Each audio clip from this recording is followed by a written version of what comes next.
आपण science part second यामधला second चॅप्टरची सुरुवात करणार आहोत, जो की तो चॅप्टर कोणता सांगतो आपण मग life processes in living organism part first असेल. सजीवामधील जीवन प्रक्रिया भाग 1 हा चॅप्टर आपण सुरुवात करतोय. तर त्याच्यामधला जो काही पॉइंट आहे, फर्स्ट पॉइंट कोणता सांगतो आपण, living organism and life process, सजीव आणि त्यांची जीवन प्रक्रिया असेल. तर त्याच्यामधला फर्स्ट पॉइंट आहे मग the various organ system are continuously performing their function in the human body. मानवी शरीरामध्ये वेगवेगळ्या अवयव संस्था आहेत आणि त्या अवयव संस्था सतत त्यांचं कार्य करत असतात. तर along with the various system like the digestive, respiratory, circulatory, excretory and control system, different external and internal organs are performing their function independently but through a complete coordination सांगितलं आहे. आता आपण पॉइंट मध्ये काय सांगितलं, there are various types of organ system are present in the human body and they can perform their function continuously, and for example that is the digestive system, respiratory system, circulatory system, excretory and the control system सांगितलं. मानवी शरीरामध्ये जे काही वेगवेगळ्या अवयव संस्था आहेत त्याच्यासाठी आपण एक्झाम्पल कुठलं सांगतोय, पचन संस्था, श्वसन संस्था, रक्ताभिसरण संस्था, उत्सर्जन संस्था आणि नियंत्रण संस्था. याच्या सोबतच काही बाह्य आणि अंतर्गत अवयव आहेत जे की ते स्वतंत्रपणे त्यांचं कार्य करतात. पण हे जे काही कार्य वगैरे होतं ते कार्य काय असणार आहे, त्या प्रत्येक ऑर्गन सिस्टीमच्या कोऑर्डिनेशन थ्रू होतं किंवा त्यांच्या समन्वयामधूनच होण्याचा प्रकार होतो. तर this overall system is in action in more or less same way in all the organism वगैरे सांगता येईल. आता आपण प्रत्येक सजीवाच्या शरीरामध्ये जे काही ऑर्गन सिस्टीम प्रॉपरली फंक्शनिंग वगैरे करतं, पण ते फंक्शनिंग करत असताना प्रत्येक सजीवाच्या शरीरामध्ये कमी अधिक प्रमाणामध्ये सारख्याच स्वरूपामध्ये तारखेने काय होतं, त्यांचं कार्य वगैरे होतच जातं. फॉर एक्झाम्पल आपण काय सांगू शकतो, रेस्पिरेटरी सिस्टीम आहे. प्रत्येक सजीवाच्या शरीरामध्ये रेस्पिरेटरी सिस्टीम आहे, पण ते रेस्पिरेशन करण्याची जी काही प्रोसेस असेल ती कमी अधिक प्रमाणामध्ये हे सतत काय असणार आहे, त्या सजीवाच्या शरीरामध्ये चालूच राहतं. तर those are in need of a continuous source of energy for this purpose. Human body मध्ये जे काही ऑर्गन सिस्टीम प्रॉपरली फंक्शनिंग वगैरे करतात ते फंक्शनिंग करण्यासाठी त्यांना कशाची गरज असेल, ऑल दिस सिस्टीम और the organ system required energy to proper functioning of that all the organ system. सजीवाच्या शरीरामधल्या सर्व अवयव संस्थांना व्यवस्थित प्रकारे कार्य वगैरे पूर्ण करण्यात यावं म्हणून त्यांना त्या ठिकाणी एनर्जीची वगैरे गरज असते किंवा ऊर्जेची गरज असते. तर carbohydrate, fat and lipid are the main sources of this energy and it is harvested by the mitochondria which is present in the each cell वगैरे सांगता येईल. ऑर्गन सिस्टीमला त्यांचं फंक्शन कम्प्लीट करण्यासाठी एनर्जीची गरज लागते आणि तीच एनर्जी किंवा त्या एनर्जीचा जो काही मेन सोर्स आहे, त्या ऊर्जेचा जो काही मुख्य स्रोत आहे तो कुठला सांगतो आपण, कार्बोहायड्रेट, फॅट आणि लिपिड असेल. आणि हे जी काही एनर्जी वगैरे असेल ह्या ऑर्गन सिस्टीमला त्यांचं फंक्शन करण्यासाठी जे काही एनर्जी वगैरे मिळवली जाते ती एनर्जी सेलमध्ये असणारा जो काही मायटोकॉन्ड्रिया आहे त्याच्यापासून त्या ठिकाणी काय होते, एनर्जी वगैरे मिळते. कारण आपण मायटोकॉन्ड्रियाला परत काय सांगतो, mitochondria is also called as a power house of a cell वगैरे सांगतो. कशामुळे सांगतो, because mitochondria which is present in the cells that can helpful for the production of the energy वगैरे. ऊर्जेची जर निर्मिती करायची असेल तर त्या सेलमध्ये कुठला भाग असतो, तो मायटोकॉन्ड्रियाचा वगैरे असतो. तर it is not like that only foodstuff is sufficient for energy production but oxygen is also necessary सांगितलं. सजीवाच्या शरीरामध्ये जे काही ऊर्जा निर्मिती केली जाते त्या ऊर्जा निर्मितीसाठी फक्त अन्न पदार्थाचीच गरज नव्हे तर त्यासोबत त्याला कशाची गरज लागणार असेल, ऑक्सिजनची गरज असते. म्हणजे पॉइंट काय असेल, foodstuff and oxygen are necessary for the production of energy in the living organism body. सजीवाच्या शरीरामध्ये जर ऊर्जेची निर्मिती करायची असेल तर त्या ठिकाणी दोन घटकाची गरज लागते, एक आहे फूडस्टफ तर सेकंड काय सांगतो आपण, ऑक्सिजन असेल. नेक्स्ट वन पॉइंट असेल मग all this that is foodstuff and oxygen are transported up to the cell via the circulatory system. आपल्या शरीरामध्ये एनर्जी प्रोडक्शन करण्यासाठी फूडस्टफ आणि ऑक्सिजन हे कंपल्सरी गरजेचे आहेत. पण फूडस्टफ आणि ऑक्सिजन ह्या दोन वेगवेगळ्या फॅक्टरना सेल पर्यंत पोहोचवण्याचं जे काही काम आहे ते कोण करणार असेल, सर्क्युलेटरी सिस्टीम करतं. कशामुळे म्हणतो आपण, ज्यावेळेस आपण रेस्पिरेशन वगैरे करतो त्यावेळेस रेस्पिरेशन कशाला म्हणतो आपण, इनहेलिंग ऑक्सिजन आणि एक्सहेलिंग कार्बन डायऑक्साइड. ज्यावेळेस आपण ऑक्सिजन इनहेल करतो त्यावेळेस तो कशामध्ये मिक्सअप होणार असेल, ब्लड मध्ये वगैरे मिक्सअप होतो. आणि ज्यावेळेस ते फूड मटेरियल डायजेस्ट होतं, डायजेस्ट झालेलं जे काही फूड मटेरियल आहे म्हणजे काही सोल्युबल फॉर्म मध्ये असणारं फूड मटेरियल आहे ते सुद्धा स्मॉल इंटेस्टाइन मध्ये ऍब्सॉर्ब केलं जाते आणि परत कशामध्ये मिक्सअप होतं, ब्लड मध्ये. मग हे जे काही ब्लड आहे त्या ब्लड मध्ये कुठले कंटेंट सांगू शकतो मग ऑक्सिजन आणि न्यूट्रिएंट वगैरे असेल. हे दोन्ही घटक प्रत्येक सेलकडे पोहोचवण्याचं काम कोण करतं मग हे सर्क्युलेटरी सिस्टीम करतं. तर beside it is coordinated by the control system of the body असेल. It is coordinated by the control system of the body. आणि आपल्या शरीरामध्ये जे काही कंट्रोल सिस्टीम आहे किंवा नियंत्रण संस्था आहे ती नियंत्रण संस्था काय करते या बाकीच्या सर्व घटकावर पूर्णपणे कंट्रोल ठेवण्याचं किंवा त्याला मेंटेन करण्याचं फंक्शन वगैरे करतं. That is each life process contribute in its own way in the process of energy production. शरीरामध्ये ऊर्जेची गरज आहे हे तर आता आपण सांगितलेलं आहे. पण आपले जे काही लाईफ प्रोसेस आहेत म्हणजे काही जीवन प्रक्रिया आहे ते प्रत्येक जीवन प्रक्रिया त्यांच्या परीनं त्या ठिकाणी काय ऊर्जा निर्मितीसाठी हातभार वगैरे लावतच. तर functioning of all these life process also require the energy. पण हे जे काही जीवन प्रक्रिया आहे त्या जीवन प्रक्रिया सुद्धा व्यवस्थित प्रकारे कार्य करावं म्हणून त्यांना त्या ठिकाणी काय एनर्जीची गरज असणारच असेल. तर नेक्स्ट पॅराग्राफ आहे मग human and other animal consume the fruits and vegetable. ठीक आहे, पॉइंट काय सांगतो आपण human and other animal consume the fruits and vegetable. मानव असेल किंवा इतर प्राणी, मानव आणि इतर प्राणी हे जे काही दोन सजीव आहेत त्या सजीवांना फळे आणि भाजीपाला याचं ते काय करतात सेवन वगैरे करतात. तर plants are autotroph because they can prepare their own food material. आता जे काही वनस्पती वगैरे त्या वनस्पती कशी सांगतो आपण ऑटोट्रॉपिक सांगतो. ऑटोट्रॉपिक म्हणजे काय असेल स्वयंपोषी वगैरे सांगतो. मग त्यासाठी पॉइंट काय सांगलंय plants are autotrophic because they can produce their own food material. ज्या काही वनस्पती वगैरे आहेत त्या वनस्पती पूर्णपणे स्वयंपोषी आहे. तर कशामुळे असणार आहेत कारण ज्या काही वनस्पती आहेत त्या वनस्पती काय करतात स्वतःच अन्न स्वतःच तयार करतात. म्हणून आपण त्या प्लांटला काय म्हणतो प्लांट्स आर द ऑटोट्रॉपिक सांगतो. Next one point plant utilize some of the food for themself whereas remaining is stored in the various parts like the fruits leaves stem root etcetera सांगितलं. आता आपण पॉइंट काय सांगितलं plants are autotrophic because they can produce their own food material. ज्या काही वनस्पती आहेत त्या वनस्पती कशा असतात स्वयंपोषी असतात. कशामुळे कारण ते स्वतःच अन्न काय करतात स्वतःच तयार करतात. म्हणजे काही स्वतः तयार केलेलं अन्न पदार्थ आहे त्याच्यापैकी काही फूड स्टफचा भाग त्या प्लांट काय करतात युटिलाइज करतात आणि बाकीचा जो काही रिमेनिंग पार्ट आहे किंवा त्यांना जितकं अन्न पदार्थ पाहिजे असेल तितकं अन्न पदार्थ त्या वनस्पती घेतात आणि जे काही राहिलेलं किंवा जे काही रिमेनिंग फूड मटेरियल आहे ते रिमेनिंग फूड मटेरियल कशामध्ये स्टोअर केलं जातं that can B stored in the various parts of a plant. वनस्पतीच्या वेगवेगळ्या भागामध्ये ते राहिलेलं अन्न पदार्थ स्टोअर करतात. तर ते पार्ट कुठले सांगतो आपण मग फ्रूट आहे लीव्स स्टेम आणि रूट वगैरे असेल. तर we consume all these various plant material and obtain the different nutrient like the carbohydrate, fat, protein, vitamin and the mineral सांगितलं.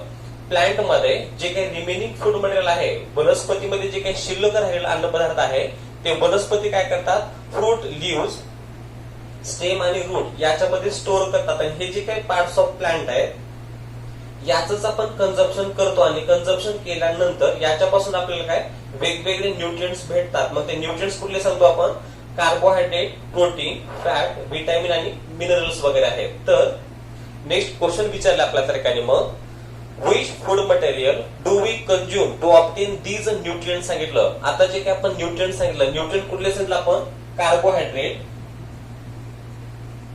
कार्बोहायड्रेट, फॅट, प्रोटीन,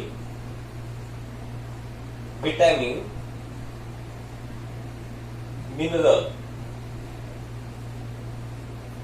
हे जे काही न्यूट्रिएंट्स वगैरे ते न्यूट्रिएंट्स आपल्याला कुठल्या फूडस्टफ पासून भेटतात किंवा त्यांचा सोर्स काय असेल तर आपण त्या कार्बोहायड्रेट साठी सोर्स कुठला सांगू शकतो that is the jowar,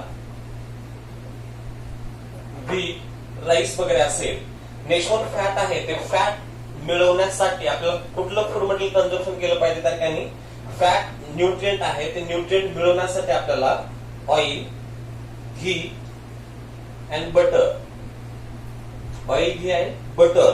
protein आहे प्रोटीन न्यूट्रिएंट आहे मग ते प्रोटीन न्यूट्रिएंट आपल्याला कुठल्या फूड मटेरियलचं कंझम्पशन केल्यानंतर मिळणार असेल त्यासाठी आपण एक्झाम्पल सांगू शकतो एग्ज आहे, फिश आहे, मीट आहे, परत त्या ठिकाणी पल्सेस जे काही आपण त्याला डाळी वगैरे सांगतो. व्हिटॅमिन आणि मिनरल असेल हे जे काही दोन न्यूट्रिएंट आहेत ते दोन न्यूट्रिएंट मिळवण्यासाठी आपण कुठलं फूड मटेरियल कंझम्पशन करणार असेल त्यासाठी कॉमन मध्ये काय सांगू शकतो आपण ऑल फ्रुट्स अँड व्हेजिटेबल, सर्व प्रकारचे फळं असेल किंवा पालेभाज्या असेल याचं जर आपण कन्झम्पशन वगैरे केलं असेल तर आपल्याला त्या ठिकाणी काय व्हिटॅमिन आणि मिनरल हे न्यूट्रिएंट वगैरे भेटणार असतील. नेक्स्ट पॅराग्राफ मध्ये काय असेल का मग, वी ऑब्टेन द कार्बोहायड्रेट. आता ह्या नेक्स्ट पॅराग्राफ मध्ये कार्बोहायड्रेट न्यूट्रिएंट मिळवण्यासाठी त्याच्यासाठी सोर्स कुठला आहे त्या ठिकाणी आपल्याला एक्झाम्पल वगैरे दाखवलं तर त्याच्यामध्ये पॉइंट असेल मग, we obtain the carbohydrate from the milk, fruit, jaggery, cane sugar, vegetable, potato, sweet potatoes, sweet meat and cereals like the wheat, maize, ragi, जवार, मिलेट, राईस एक्सेट्रा सांगितलं. आपल्याला जर कार्बोहायड्रेट वगैरे मिळवायचं असेल तर आपल्याला काय या सर्व अन्न पदार्थाचं कन्झम्पशन वगैरे किंवा याच्यापैकी कुठलाही अन्न पदार्थ जर आपण कन्झम्पशन केला असेल तर त्याच्यापासून आपल्याला काय होतं कार्बोहायड्रेट वगैरे मिळतं, कार्बोहायड्रेट न्यूट्रिएंट मिळतं. पण आपल्या बॉडीसाठी या कार्बोहायड्रेट न्यूट्रिएंटचं मेनली फंक्शन काय असेल, carbohydrate provide energy to our body which is used for daily work वगैरे सांगता येईल. आपल्या दैनंदिन जीवनामध्ये जे काही आपण दररोजचं कार्य वगैरे करतो ते कार्य घडून आणण्यासाठी आपल्याला जे काही एनर्जीची गरज लागते तीच एनर्जी आपल्याला कशापासून भेटणार असेल का, कार्बोहायड्रेट पासून भेटते. मग we get 4 kilo calorie energy per gram of carbohydrate. ज्यावेळेस आपण 1 ग्राम कार्बोहायड्रेट घेतो त्यावेळेस त्याच्यापासून आपल्याला किती किलो कॅलरी एनर्जी भेटणार असेल, when we consume the 1 gram of carbohydrate. ज्यावेळेस आपण 1 ग्राम कार्बोहायड्रेट खातो किंवा घेतो त्यावेळेस त्याच्यापासून आपल्याला 4 किलो कॅलरी इतक्या स्वरूपामध्ये एनर्जी वगैरे आपल्या बॉडीला मिळते. नंतर many players are seen consuming the some food stuff during the breaks of a game वगैरे सांगितलंय. जे काही खेळाडू वगैरे असेल त्या खेळामध्ये काहीतरी ठराविक कालावधीनंतर ब्रेक वगैरे असतो. मग त्या ब्रेक मध्ये ते खेळाडू काय करतात, काहीतरी अन्न पदार्थाचं सेवन वगैरे करतात. मग by may be the players consuming these food stuff. मग हे जे काही खेळाडू आहेत ते खेळाडू ठराविक कालावधीनंतर अन्न पदार्थाचं ग्रहण का करत असतील तर त्यासाठी आपण आन्सर काय सांगू शकतो, because to obtain the energy by the consumption of various types of food material which provide the carbohydrate nutrient. Because carbohydrate nutrient provide energy to our body वगैरे सांगता येईल. जे काही खेळाडू वगैरे असतात ते ठराविक कालावधीमध्ये किंवा त्या खेळामध्ये जे काही थोडासा जो काही ब्रेक वगैरे असेल त्या ब्रेक मध्ये अन्न पदार्थ खातात जेणेकरून त्याच्या सहाय्याने त्यांना एनर्जी वगैरे मिळणार असेल. ठीक आहे. सेकंड पॉइंट आहे आपला living organism and energy production, सजीवांनी ऊर्जा निर्मिती. त्याच्यामध्ये आपल्या पॅराग्राफ मध्ये फर्स्ट पॉइंट काय असेल, in the living organism the respiration occurs at the 2 level as the body and the cellular level. सजीवाच्या शरीरामध्ये जे काही श्वसन वगैरे होतं ते श्वसन त्या ठिकाणी काय 2 स्तरामध्ये होतं. त्याच्यामध्ये 2 स्तर किंवा पहिला स्तर काय असतो आपण बॉडी लेवल असेल तर दुसरा काय असतो आपण सेल्युलर लेवल. ठीक आहे. पॉइंट असेल in the living organism the respiration process that can be done at the 2 level. सजीवाच्या शरीरामध्ये जे काही श्वसन होतं ते 2 स्तरावर होतं. कुठलं सांगतो आपण, एक बॉडी लेवल असेल जे की आपण त्याला शरीर स्तर वगैरे सांगतो. नेक्स्ट वन आहे सेल्युलर लेवल जे की आपण त्याला पेशी स्तर वगैरे सांगतो. तर आता हे जे काही बॉडी लेवल असेल त्या बॉडी लेवल मध्ये रेस्पिरेशन होतं म्हणजे नेमकं काय होणार असेल त्या पॉइंट मध्ये सांगितलं आपल्याला, oxygen and carbon dioxide gas are exchanged between the body and surrounding in case of respiration occurring at the body level. शरीर स्तरावर जे काही होणारं श्वसन आहे त्या श्वसनामध्ये ऑक्सिजन आणि कार्बन डायऑक्साइड या वायूचं शरीर आणि सभोवतालचं वातावरण याच्यामध्ये काय होणार असेल, देवाणघेवाण होते. ठीक आहे. बॉडी लेवल रेस्पिरेशन असेल त्या बॉडी लेवल रेस्पिरेशन मध्ये ऑक्सिजन अँड कार्बन डायऑक्साइड हे जे काही 2 वेगवेगळे वायू वगैरे आहेत त्या दोन्ही वायूचं एक्सचेंज कोणामध्ये होणार असेल, बॉडी अँड द सराउंडिंग होतं. तर in case of cellular respiration आता जे काही पेशी स्तरावर होणारं जे काही श्वसन असेल त्या पेशी स्तरावर होणाऱ्या श्वसनामध्ये काय होतं मग त्या ठिकाणी, in case of respiration at cellular level the foodstuff are oxidized either with or without the help of oxygen वगैरे सांगितलं. जे काही पेशी स्तरावर होणारं श्वसन आहे त्या पेशी स्तरावर होणाऱ्या श्वसनामध्ये अन्न पदार्थाचं ऑक्सिजनच्या मदतीने किंवा ऑक्सिजनच्या शिवाय त्या ठिकाणी काय होणार असेल त्याचं ऑक्सिडेशन होतं किंवा त्याचं ऑक्सिडीकरण वगैरे होतं. ठीक आहे. आता नेक्स्ट वन त्या ठिकाणी आपल्याला एक डायग्राम वगैरे दाखवली असेल त्या डायग्राम मध्ये आपल्याला काही ब्लँक स्पेस दिलेस ते ब्लँक स्पेस आपल्याला काय फिलअप करायचं आहे. मग त्या डायग्रामची जे काही लेफ्ट साइड असेल त्या लेफ्ट साइडला जे काही फर्स्ट ब्लँक स्पेस असेल तो पार्ट म्हणजे कोणता सांगतो आपण, नोज सांगतो. त्याच्या नंतरचा पार्ट आहे तो माउथ आहे, नंतर लॅरिंक्स आहे, नंतर ब्रॉन्कस वगैरे असेल, नेक्स्ट आहे डायफ्रॅग्रम आणि बॉटम साइड जे काही सर्कल मध्ये आपल्याला ग्रुपचा पार्ट वगैरे बघायला भेटतो तो पार्ट म्हणजे कोणता सांगतो आपण, अल्वेरिया असेल. आणि त्या डायग्रामच्या राईट साइडला आपल्याला दोन ब्लँक स्पेस दिसतात. त्याच्यामध्ये जे काही फर्स्ट ब्लँक स्पेस असेल तो कुठला असणार आहे, मग ट्रॅचियाचा पार्ट असेल. त्याच्या नंतरचा पार्ट असेल तो लंग्सचा वगैरे असेल. ठीक आहे. त्याच्यानंतर आपल्याला कॅन यू टेल साठी क्वेश्चन विचारले आहे. फर्स्ट क्वेश्चन काय असेल त्या मग, how many atoms of carbon, hydrogen and oxygen are respectively present in a molecule of a glucose. ग्लुकोजचा जो काही रेणू आहे, ठीक आहे, ग्लुकोजचा जो काही मॉलिक्युल आहे त्या मॉलिक्युल मध्ये कार्बन, हायड्रोजन आणि ऑक्सिजन याचे किती atoms आहेत ते विचारलंय. आपल्याला ग्लुकोजचा मॉलिक्युलर फॉर्म्युला माहित आहे. ग्लुकोजचा मॉलिक्युलर फॉर्म्युला काय सांगतो आपण, C6H12O6 सांगतो. याचा अर्थ ग्लुकोजच्या एका रेणूमध्ये कार्बनचे जे काही ऍटम आहेत ते किती असणार आहेत, 6 असतील, हायड्रोजनचे ऍटम 12 असतील आणि ऑक्सिजनचे जे काही ऍटम्स असतील ते किती असतात त्या ठिकाणी 6 वगैरे असतील. नेक्स्ट क्वेश्चन आहे, which type of chemical bonds are present between all these atom. मग हे जे काही सर्व अणू वगैरे आहेत त्या सर्व अणूमध्ये कुठल्या प्रकारचा रासायनिक बंध वगैरे असेल त्यासाठी आपण आन्सर काय सांगू शकतो, the covalent bond is present in between all this atom. ह्या सर्व अणूमध्ये जो काही बॉन्ड वगैरे असेल तो बॉन्ड कुठला असणार आहे, कोव्हॅलेंट बॉन्ड आहे. Covalent bond. कोव्हॅलेंट बॉन्ड मध्ये काय असतो, आपण सहसंयोजी बंध वगैरे सांगतो. किंवा how covalent bond is formed. सहसंयोजी बंधाची निर्मिती कशा प्रकारे होते त्यासाठी आपण आन्सर काय सांगू शकतो, मग the chemical bond which is formed by the sharing of the valence electron in between 2 atoms और मोर दॅन 2 atoms वगैरे सांगता येईल. जे काही आपण कोव्हॅलेंट बॉन्ड आहे त्या कोव्हॅलेंट बॉन्ड साठी आपण डेफिनेशन काय सांगू शकतो, the chemical bond is formed by the sharing of valence electron.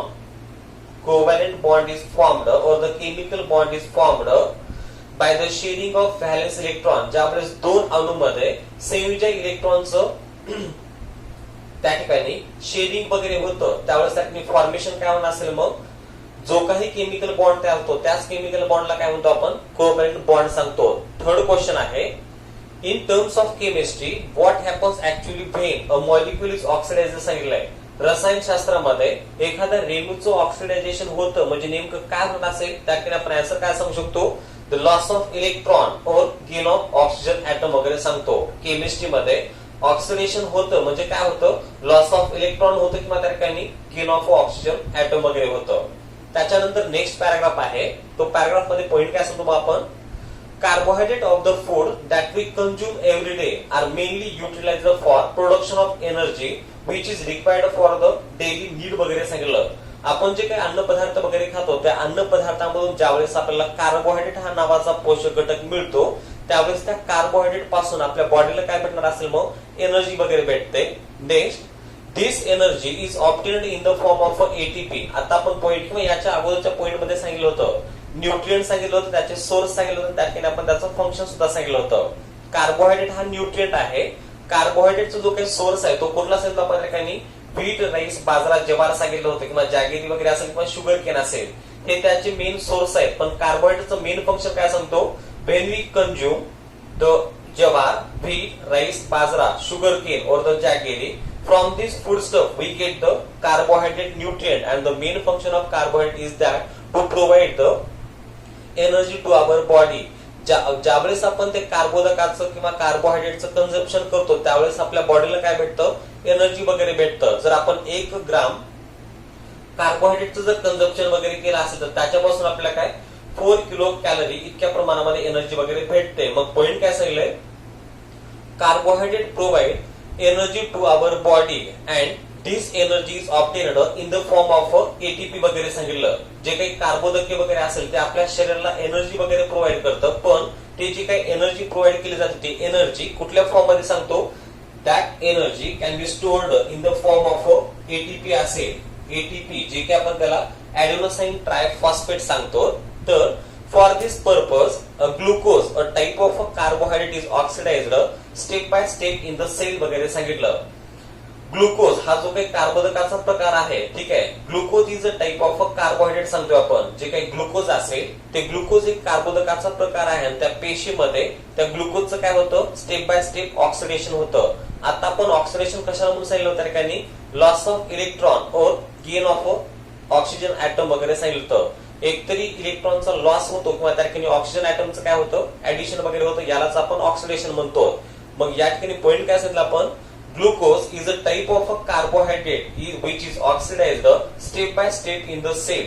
आपल्या पेशीमध्ये ग्लुकोज हा जो काही कार्बोदकाचा प्रकार आहे त्या ग्लुकोजचं काय होतं, स्टेप बाय स्टेप ऑक्सिडेशन होतं आणि नंतर this is called as a cellular respiration आणि त्यालाच काय म्हणतो आपण, पेशी स्तरावरील श्वसन सांगतो. तर cellular respiration occurs among the living organism by the two different method.